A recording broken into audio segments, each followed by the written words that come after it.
At muling imbitahan natin si Okay. Lord, okay, sa umagang ito. Mga pananalig, tayo na pong manalangin. Sa ngalan ng Ama at Anak, Espiritu Santo. Amen. Amen.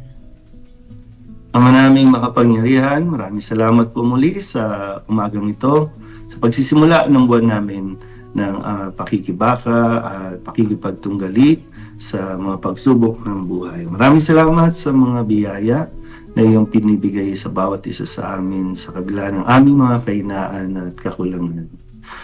Panginoon, humiling kami ng gabay sa iyo para sa aming pong pagsasakatuparan, ng aming paglilingkod.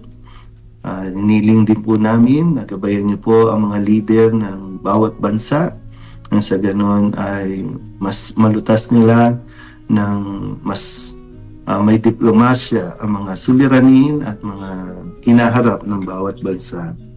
At kaligtasan din po para sa lahat ng mga higit na naapektuhan ng kaguluhan sa iba't ibang dako ng mundo. Patuloy niyo rin pong pakinggan ang mga hiling at panalangin lalo na para sa kagalingan ng mga may sakit.